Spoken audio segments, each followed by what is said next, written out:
ازيكم عاملين ايه؟ يا رب تكونوا بخير. النهارده هندخل معاكم في قضية جديدة، وعشان ما اطولش عليكم هندخل في القضية على طول. في جريمة تخطت كل الحدود، تخطت حدود العقل وضربت كل معاني الرحمة. الجريمة دي حصلت بجد، مش فيلم رعب. حصلت في الحقيقة في قلب مصر، في مدينة المنصورة. جريمة بشعة. أب غلبان شك في مراته، قتلها وقطعها وحط رجلها في حلة على النار. لكن اللي حصل بعد كده كان أغرب من كل ده. في يوم حر من أيام أغسطس سنة 2009، في عمارة بسيطة في حي شعبي في المنصورة، الجيران بدأوا يشموا ريحة غريبة جدا طالعة من شقة الدور التالت. ريحة زفارة، فيها حاجة مش طبيعية. فضل يوم واتنين وكل شوية الريحة تزيد. الناس اتجمعت قدام الشقة وخبطوا، نادوا، مفيش حد بيرد. في ست من الجيران قالت: أنا سامعة صوت بوتاجاز شغال من امبارح والبيت كله مفيهوش نفس. الشك دخل في قلوبهم واتصلوا بالشرطة. الشرطة وصلت وكسرت الباب، وأول ما دخلوا اتصدموا من الريحة والهدوء الغريب. في راجل قاعد على الأرض، وشه باهت وعينه مبرقة جامد. كان ماسك سكينة صغيرة وبيقطع في هدومه بيها كأنه مش في وعي. الضابط قرب وسأله: أنت مين وفين اللي موجودين في البيت هنا؟ رد الراجل بصوت هادي مفهوش أي انفعال: مراتي جوه في المطبخ، أنا خلصت عليها علشان خانتني، ما كنتش هسيبها تضحك عليا، بس أنا غلطت وطبختها. الشرطة دخلت المطبخ، واللي شافوه عمرهم ما شافوه في حياتهم: جثة ست متقطعة الحتت ومحطوطة في أكياس نايلون سودا، وفي النص على البوتاجاز حلة كبيرة فيها مية بتغلي وجواها رجل ست.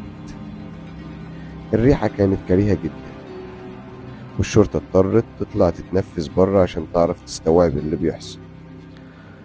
الراجل اتقبض عليه، وفي الاسم ابتدى يحكي كل حاجة. قال إنه كان بيحب مراته جدا، لكن من فترة بدأ يشك فيها وفي تصرفاتها. شافها مرة بتضحك في التليفون، ومرة تانية خرجت من وراه، وفضل الشك ياكل فيه لحد ما شاف رسالة على موبايلها بيقول إنها بتكلم حد تاني. استنى لما نامت وفتح تليفونها وشاف الشات اللي بينها وبين العشيق، وقرر يواجهها لما تصحى. ولما صحت فضلت تزعق وتصوت. هو قال: أنا ما قدرتش أتحكم في نفسي، وخنقها بشال كان على الكنبة موجود،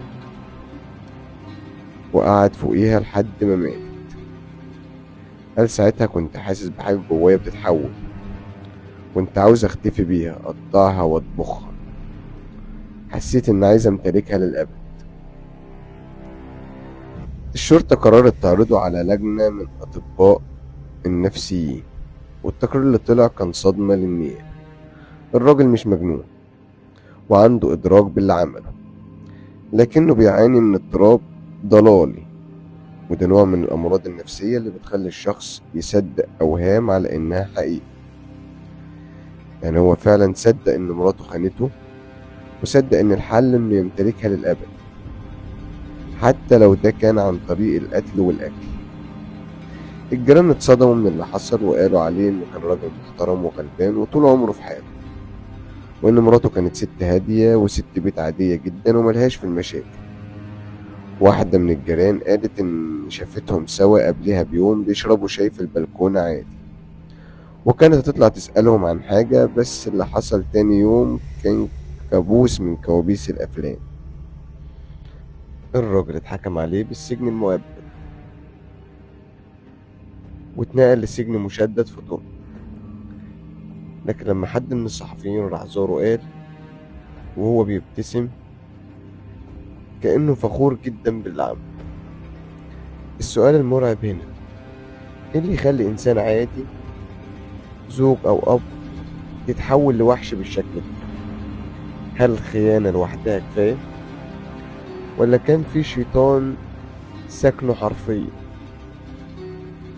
وهل فعلا انت متأكد انك تعرف كل اللي عايش حواليك، ولا ممكن تقوم من يوم من الأيام تلاقي نفسك بتطبخ في حل؟ في النهاية لو عجبتك الفيديو ما تنساش تشترك في القناة وتفعل زر الجرس. سلام.